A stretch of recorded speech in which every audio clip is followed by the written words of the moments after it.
금년은 한국전쟁 발발 70주년이 되는 해가 됩니다.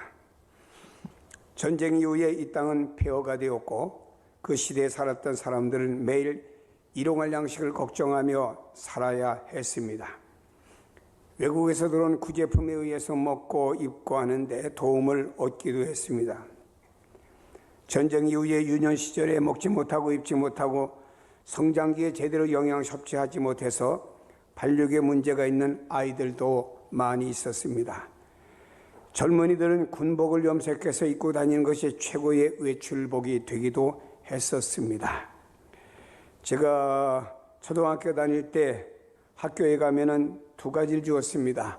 옥수수 가루하고 또 우유, 분유, 영양 다 뺀 걸 주었습니다. 그걸 가지고 집에 와서 밥을 할 때 그 위에다 이걸 놓고 찌면은 간식이 되고도 했습니다. 여러분, 이렇게 제가 초등학교 다닐 때만 보아도 아이들이 제대로 입지 못하고 참 헐벗었던 아이들이 많이 있었습니다.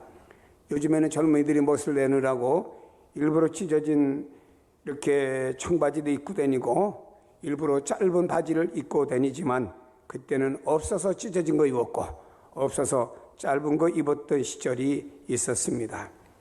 민족전쟁의 후유증은 비참하리 많지 50년대, 60년대, 70년대 지나면서 힘들었고 점차적으로 이 땅의 경제적인 안정과 민족이 안정되게 되었고 이제는 세계 속에서는 대한민국이 되게 되었습니다. 먼저 역사적으로 교회와 국가의 관계를 한번 살펴보겠습니다. 성경의 초대교회 이후 시대에 교회와 국가는 서로 대립관계였습니다. 그래서 국가는 어떻게 해서든지 교회를 탄압하고 핍박해왔고 동시에 교회는 국가를 향해서 대항하는 입장에 서게 되었습니다. 그러다가 중세에 와서 유럽 중심으로는 교회와 국가가 대단히 친밀해져서 교회가 국가를 명령하기도 했습니다. 또 어떤 때는 교회의 권위가 인정되고 높아져서 교황이 세상 왕에게 왕관을 씌워주고 대관식까지 거행할 수 있을 만큼 교회 위치가 높아지게 되었습니다. 이때를 비유하기를 교황은 태양이라고 그랬고 세상 나라 왕들은 달로 비유했습니다. 태양의 열과 빛을 받아서 반사하듯이 왕권은 교황에게 받아야 된다고 생각하여 교회의 권위가 높아졌습니다. 교회가 국가를 손에 쥐고 움직이며 지배했던 유럽의 시절이 있었습니다. 유럽의 교회의 권위가 올라가서 국가를 기구적으로 지배하는 것은 좋아 보였을는지는 모르지만 이것이 하나님의 뜻으로 생각했을는지는 모르지만 세상은 이때 교회가 부패하여졌고 어느 시대보다 암흑시대로 영적으로 이루어졌다는 것을 우리는 역사에서 잘 압니다. 현대에 와서는 교회와 국가가 완전히 분리되는 듯한 경향이 있습니다.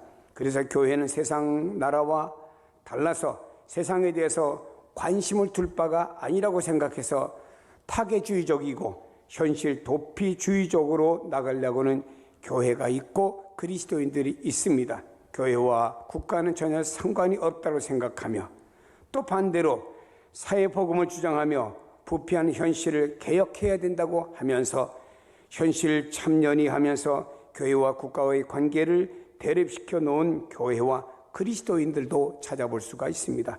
이런 부류의 사람들은 개인의 구령사업, 즉 구원하는 복음전도 사업이나 이런 복음으로 어떤 무엇을 하기보다는 사회 개혁이 일어나야 되고 지상에 하나님 뜻이 이루어지는 나라가 되어져야 된다고 이 사람들은 주장을 하고 있습니다. 그래서 누구보다 앞장서서 시위하고 이러다 구치소에 드나드는 것을 최상의 선으로 알며 나는 이런 사람이라고 자유하는 학생들이나 목사님들까지도 있었습니다. 물론 예수님도 독선적이고 위선적인 당시의 지도자들이었던 바리새인과 제사장과 사두개인들을 향해서 책망하셨던 거 보게 됩니다. 세례 요한과 베드로와 같은 사람도 복음을 반대하며 세상 권력과 종교를 등에 업고 불의와 부정을 일삼을 때 신앙을 굽히지 말고 규탄해야 된다고 가르친 것도 역시 성경에 있습니다. 그러나 현대에 일어나는 이러한 모습이 지나쳐서 반감을 사게 되고 사회의 불의와 부정을 규탄하는 것은 한낱 개인의 영웅주의로 전락해 버린다라고 하면 이것은 아무런 반응도 효과도 없다라고 했습니다. 시청이건 광화문 앞에서 어떤 개인의 영웅주의를 가지고 뭔가 규탄하는 무엇이 있다라고 하면 이것이 국민들과 사회에 아무런 반응이 없는 것을 우리는 볼 수도 있습니다. 그럼 우리가 다음에는 성경적으로 국가 간에 대해서 한번 살펴보아야 됩니다. 성경적으로 볼 때 교회와 국가가 너무 가까워져서 서로 지배하려고 하는 것도 안 되고, 교회와 국가가 서로 분리되어 대립하고 박해하고 대항하는 것도 성경적이 아니라고 봅니다. 중세시대 때는 교회와 국가가 너무 가까워져서 그것은 친밀해졌을는지는 몰라도 영적으로는 중세시대가 타락하게 되었고, 또 여러분 사회주의 국가에 보면은요, 사회주의 국가가 교회를 탄압합니다. 십자가를 무너뜨리고 그리고 교회의 예배를 방해합니다. 이것도 역시 성경적인 것은 아닌 것이죠. 마치 교회와 국가의 관계는 바닷물이 떠있는 배와 같은 것입니다. 배는 물 없이 갈 수 없고 물 없이 배는 가치가 없습니다. 지나치게 또 배가 물과 가까워진다고 해서 물이 배 안으로 들어오면 배는 가라앉고 마는 것이죠. 배와 물은 서로 자기 위치에서 관계를 유지해 나가야 됩니다. 그럴 때 물의 역할, 배의 역할은 제대로 감당해 나갈 수가 있습니다. 예수님이 말씀하시기를 너희는 세상의 소금이여 빛이라고 말씀했습니다. 우리는 세상을 향하여 소금과 빛의 역할을 감당해서 이 사회가 볼 때는요, 참 이 복음을 통해서, 이 교회를 통해서 이렇게 아름답구나, 이렇게 이런 모습들이 드러나야 되는 것입니다. 어거스틴이라는 사람은 훌륭한 사람이었지만 한 가지 어거스틴의 사상 가운데 우리가 수용하기 어려운 사상이 있습니다. 그의 책인 하나님의 도성에 보면은 하나님의 뜻을 잘 실현하는 국가는 영원한 하나님의 도성이 된다라고 말하고 있습니다. 여러분, 우리가 알아야 될 것은 이 세상의 나라가 하나님의 완전한 도성으로 이루어지거나 지상 천국이 이루어진다라고 성경은 말하고 있지 않습니다. 오히려 이단들이 지상 천국을 말하고 있습니다. 성경적으로 볼 때 이 세상 나라들은 죄악으로 물들었다가 최후에는 하나님의 심판을 받아 멸망에 없어지고 새로운 하나님의 나라가 입성하여 성도들이 그 나라에 들어가게 된다라고 성경은 우리에게 가르치고 있습니다. 구약의 종말론을 말하는 다니엘서에서도 보면은 이 세상 나라를 상징하는데 큰 우상이 하늘에서 내려옵니다. 근데 그 우상이 돌에 의해서 부서집니다. 그리고 부서진 가루들이 여름의 타작마당에 겨와 같이 다 날아가고 달아나버리고 마는 것입니다. 그 우상을 친 돌은 점점 커져서 우주에 가득하리라고 다니엘서 2장 31절에 말씀하고 있습니다. 큰 우상은 세상 나라를 의미합니다. 큰 돌은 산돌이신 예수님을 말합니다. 예수님에 의해서 심판받을 세상을 언급했는데 어디서? 이미 구약 성경에서도 이렇게 언급을 했고요. 신약에서 요한계시록에는 세상 나라의 최후의 심판을, 세상 나라는 최후의 하나님의 심판을 받아 없어지고 하나님의 나라가 세워질 것을 마지막 책인 요한계시록에서 우리에게 말씀해 주고 있습니다. 이 세상 나라들은 제 아무리 과학이 발달하고 이성이 커지고 정치를 잘해도 복지와 인권이 보장되어도 이 세상 어느 나라도 영원히 지상 천국은 결코 이루어질 수가 없다라고 하는 것입니다. 여러분요, 과거에 덴마크나 이런 나라들이 참 지상에서 가장 복지가 잘 되었다고 말은 하고 있는 나라들이었지만 그 나라들이 한때는 세계에서 자살률이 가장 높은 나라 중에 하나가 되지 않았습니까? 이렇게 이런 것들을 가지고 지상에 천국이 이루어질 수는 없습니다. 여러분요, 이 땅이 어느 정도 복음화가 이루어지고 어느 시대 어느 나라보다도 하나님의 뜻을 잘 이루어드리고 맡겨주신 사명을 잘 성취하는 나라가 될 수가 있습니다. 그러나 최후의 구원은 개인의 구원이고 모든 세상 나라들은 없어지지만 하나님의 나라만이 영원하다고 하는 것이 성경이 우리를 향해서 가르치는 말씀인 줄로 믿습니다. 예수님은 공생의 기간에 하신 말씀에 그분이 비유로 말씀하셨고 그분이 수많은 나라에 대해서 말씀하신 것은 바로 하나님의 나라입니다. 그래서 주님이 내 나라라고 말씀하신 것은 이 땅이 복음으로 이루어져서 이 땅에 지상 천국이 이루어지는 것을 말한 것이 아닙니다. 하나님의 나라를 주님은 가르쳐 말씀하고 있었습니다. 그렇지만 그리스도인들은 자기가 태어나고 자기가 몸담아 사는 나의 조국이 잘 되기를 우리는 기도해야 되고, 사랑하는 것은 성경의 말씀이라는 사실 또한 알아야 됩니다.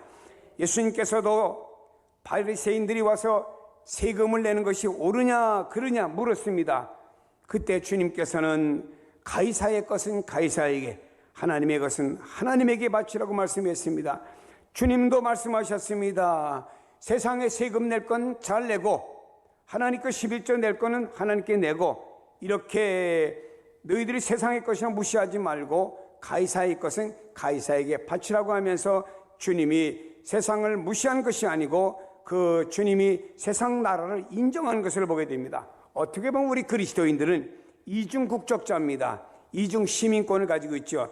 하나는 뭔가요? 하나님 나라 시민권을 가지고 있는 하나님의 나라 백성이지요. 또 하나는 세상 나라 국민입니다. 우리는 대한민국의 국민이라고 부르고 있고, 동남아의 어떤 나라들 사람들이나 세계에 아직까지 어려운 나라들은 대한민국에 결혼해서 와서 다문화 가족을 이루면서 우리나라의 시민권을 갖는 걸 그렇게 소원하고 있고, 그 어느 날 주민등록이 나오는 거 가지고 붙들고 우는 다문화 가족도 있음을 저는 보았습니다. 그러므로 우리나라를 위해서 우리는 충성을 다하고 세상 나라도 사랑하며 우리의 의무를 다해야 됩니다. 여러분, 예수님께서도 유대인이셨기 때문에 그 나라를 사랑하셨습니다. 그래서 예수님 감람산에서 40년 후에 로마의 디도 장군에 의해서 예루살렘이 멸망할 것을 미리 내다보시면서 주님은 애국 애족의 눈물을 흘리신 것을 성경에서 보게 됩니다. 성도들은 하나님의 말씀에 위배되지 않는 한, 하나님의 말씀에 죄가 되지 않는 한 나라와 민족을 사랑하고 충성하는 애국자의 삶을 살아야 합니다. 여러분, 세금도 잘 내고 의무도 잘 감당해야 되는 거예요. 때때로 어떤 크리스찬들의 기업들이 세금을 내지 않아서 문제가 되었다 할 때 참 가슴이 아픈 경우도 있습니다만은, 우린 국민의 한 사람으로서 우리의 역할과 의무는 잘 감당해야 됩니다. 그러나 여러분, 사회주의 국가에서 교회 십자가를 헐고 교회 나가지 말아라 하는 성경에 위배되는 이런 말까지 순종할 수는 없겠지요. 과거에 일본이라는 나라가 우리나라에 신사를 세우고 거기에 참배해라 할 때 많은 성도들과 많은 목사님들이 거기에 참배하지 않다가 순교를 당했죠. 왜냐? 성경 말씀에 위배가 되고 죄가 되는 것은 우리가 따를 수가 없죠. 그러나 그렇지 않는 한 나라와 민족을 사랑하고 충성함으로 말미암아 성도들이 누구보다 애국자의 삶을 살아가야 될 줄로 믿습니다. 그리스도인은 국가뿐만 아닙니다. 우리에게 속한 가정이 있고 직장이 있고 공동체가 있습니다. 이것이 잘 되기 위해서 기도 많이 하시고 사랑하는 성도가 되기를 바랍니다. 모세는 출애굽기 32장 31절에 모세가 여호와께로 다시 나아가 여짜오되 슬프도소이다. 이 백성이 자기들을 위하여 금신을 만들어 싸우니 큰 죄를 범하였나이다. 그러나 이제 그들의 죄를 사하시옵소서. 그렇지 아니하시오면 원하건대 주께서 기록하신 책에서 내 이름 모세의 이름을 지워버리는 한이 있더라도 이 민족을 살려달라고 용서해달라고 애원하는 기도를 모세가 드렸습니다. 바울은 로마서 9장 3절에 이렇게 기도하겠습니다. 나의 형제 곧 골육 친척을 위하여 내 자신이 저주를 받아 그리스도에게서 끊어질지라도 원하는 바로라. 이 백성들에게 복음을 전해도 그 백성 동족들이 예수를 믿지 않으니까 내가 그리스도에게 끊어지는 한이 있더라도 이 백성을 복음화시켜달라고 애써 기도하는 바울의 모습을 보게 됩니다. 디모데전서 2장 1절에 보니까 그러므로 내가 첫째로 권하노니 모든 사람을 위하여 간구와 기도와 도고와 감사를 하되 임금들과 높은 지위에 있는 모든 사람들을 위하여 하라. 이는 우리가 모든 경건과 단정함과 고요하고 평온한 생활을 하려 함이라. 우리가 한 국민으로서 고요하고 편안하고 단정하고 경건한 삶을 살기 위해서는 지도자들이 잘하기를 위해서 그들을 위해 기도하라 이 말입니다. 여러분, 그들이 잘못된 생각을 가지고 나라를 어렵게 만들면요, 우리 국민들은 말입니다 그냥 어려움을 당하는 거예요. 마치 고래 싸움에 새우등 터지듯이 말입니다. 우리 그냥 어려움 당한다 이 말입니다. 그렇기 때문에 권력을 가지고 있는 지도자들을 위해 기도하라 이 말입니다. 저들이 하나님 앞에서 나라와 민족을 해서 바르게 다스리고, 또 하나님께서 저들이 하나님 두려워하는 마음을 가지고 저들이 나라의 민족을 바르게 지도해 나가고, 하나님께서 원치 않으면은요, 하나님이 바꿔주는 안이 있더라도 하나님이 하실 문제이기 때문에 우리는 이런 모든 지도자들을 위해서 하나님께 기도해야만이 우리가 평안한 생활을 영위해 나갈 수가 있다라고 말씀하고 있습니다. 과거의 월남이라는 나라를 보세요. 월남 정부가 부패해서 망하고 나니까 바르게 쓰라고 데모했던 사람들은 무슨 소용이 있습니까? 그때 하나님 앞에 기도하며 믿음을 가졌던 사람들이 무슨 소용이 있습니까, 여러분? 우리나라를 보세요. 과거에 북한의 침략을 받았을 때 남쪽에 살았던 사람들이 어떻게 됐습니까? 자유를 잊어버렸습니다. 교회가 파괴되었습니다. 목사님들과 수많은 성도들이 얼마나 많이 순교를 당했습니까? 사랑하는 여러분, 이런 아픔이 우리는 다시는 이 땅에서 일어나지 말아야 되겠고, 후손들에게 이러한 고통을 물려주지 않기 위해서 기도하는 성도가 되어져야 되겠습니다. 아인슈타인 박사는 이렇게 말했습니다. 자기의 인생과 자기의 종족의 인생을 무의미하게 생각하는 사람은 불행한 사람일 뿐만 아니라 생활을 영위할 자격도 없는 사람이라고 말했습니다. 성도는 누구보다 나라와 민족을 사랑하고 후손에게 우리는 좋은 나라를 물려주도록 우리 하나님 앞에 기도해야 되겠습니다. 그러나 복음은 확산되게 되었고 영국은 변화 역사가 일어나게 되었습니다. 그 결과 영국이라는 나라는 세계 속의 선진국 대열에 서게 되었습니다. 이 땅에 어둠이 오기 전에 복음 전파로 주님을 기쁘시게 합시다. 주님은 말씀했습니다. 이 복음을 땅끝까지 전파하라고. 주님이 승천하시기 전에 마지막 제자들에게도 온 세상에 복음이 전파되면 그제야 끝이 오리라 라고 복음 전파의 중요성을 말씀해 주셨습니다. 이 민족의 살 길은 세 번째로 회개운동이 일어나야 됩니다. 소돔과 고모라 성은 의인 10명이 없어서 멸망을 당했지만, 니느웨 성을 멸망하기로 예정이 되었지만 그 백성이 애통하고 금식하고 기도하면서 오히려 멸망이 아닌 구원을 받은 민족이 된 줄로 믿습니다. 그렇습니다. 우리 주님이 땅에 오셔서 회개하라, 천국이 가까워지라 회개를 말씀하고, 회개하고 복음을 받아들이라고 말씀하고 있습니다. 잠언 14장 34절에 의인은 나라를 영화롭게 하지만 죄는 백성을 욕되게 하느니라. 다시 말해 죄는 나라를 망하게 한다 이 말입니다. 우리는 말입니다, 회개 운동은 나부터 일어나야 돼. 나부터 일어나야 돼. 우리는 다른 사람 보고 회개하라고 할 것이 아니고 내가 회개해야 됩니다. 선지자들처럼 남의 죄와 잘못을 지적하는 우리가 아닙니다. 우린 예레미야처럼, 예레미야는 어떻게 기도했습니까? 하나님, 이 민족의 죄가 나 예레미야의 죄입니다. 이 민족의 패역한 것은 바로 내가 패역한 까닭입니다 라고 생각하면서 제사장적인 입장에서 그 민족의 죄를 가져다 자기의 죄로 가지고 하나님 앞에 회개한 사람이 예레미야라 이 말입니다. 우리는 다른 사람의 죄와 허물을 지적하기는 잘합니다. 그러나 자신 속에 있는 들보를 깨닫고 하나님 앞에 회개하는 일은 더디한다 이 말입니다. 다른 사람 관여하지 맙시다. 그건 주님이 알아서 할 일입니다. 용서하든 심판하든 주님이 알아서 할 일이고, 우리는 하나님 내가 부족합니다 하며 우리가 하나님 앞에 눈물 흘리며 회개의 운동이 일어나게 될 때 하나님은 이 민족의 살 길을 열어주실 줄로 믿습니다. 이 민족의 살 길은 네 번째로 복음 통일을 위해서 기도해야 됩니다. 구약의 에스더 왕후는 자기 민족을 위해서 죽으면 죽으리라 각오까지 하며 3일 동안 온 백성과 함께 금식하며 기도하고 결국에 그 민족이 멸망할 수밖에 없는 상황 속에서 오히려 역전이 되어서 구원받는 역사가 일어난 줄로 압니다. 우리나라가 6.25 때 북한군에 밀려서 낙동강까지 밀려 내려오게 되었습니다. 이제 유엔군의 비행기로 공격하려고 했는데 심한 장마비와 안개로 비행기가 한 대도 뜰 수가 없게 되었습니다. 그때 당시에 대통령이었던 이승만 대통령께서 부산에 피난 오신 모든 목사님들을 모아놓고 기도해 주세요 라고 요청했습니다. 그때 그곳에 대통령과 수많은 목사님들이 모여서 매달려 하나님 앞에 뜨겁게 기도하게 될 때 역사의 한 페이지에 거짓말같이 억수같이 쏟아지는 비가, 장마비가 다 그치고 안개가 걷혀서 유엔군이 상륙하게 되었다고 하는 내용을 소개하고 있습니다.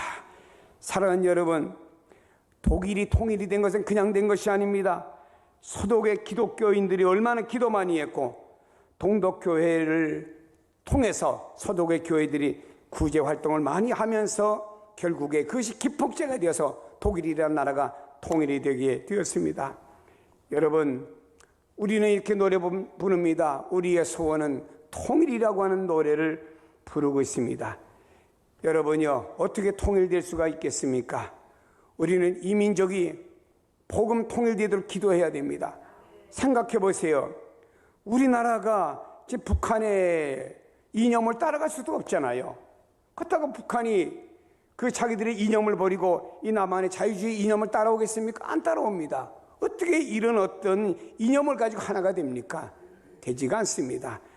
여러분이 우리가 어떻게 도와준다고 해서 그것을 가지고 말입니다, 그들이 이렇게 살아가는데 도움은 받을는지는 몰라도 세계 속에서 다시 북한에도 교회가 세워지고 과거의 평양을 제2의 예루살렘이라고 부를 만큼 복음이 뜨거웠던 그 도시였거든요. 그것이 다시 교회가 세워지고 역사하는 모든 것은 하나님이 하셔야 될 것 아닙니까?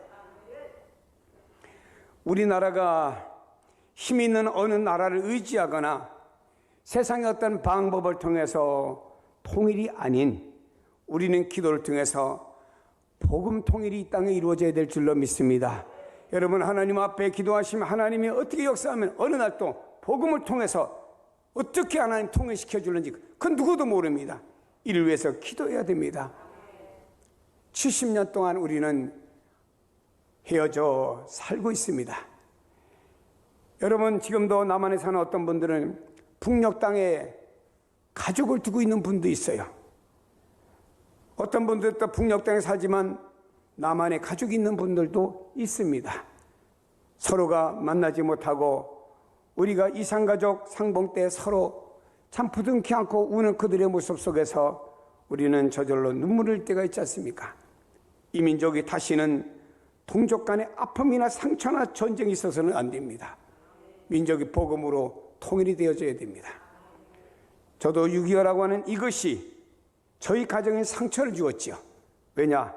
저희 아버지가, 육신의 아버지가 육군 사관학교를 나와가지고 육군 중위로서 6.25 때 참전했다가 그때 전사를 당했으니까 저희 가정도 이렇게 아픔의 상처가 동족 상장으로 말미암아 있게 되고, 그래서 하나님 앞에 기도할 때마다 이 나라 이 민족 복음만의 통일, 이 나라 이 민족 다음 세대들에게 이런 아픔의 상처를 주지 않기 위해서 우리는 지금 사는 우리들은 뜨겁게 하나님 앞에 기도 많이 하여 복음 통일이 이루어지도록 기도하는 성도가 되기를 축복합니다.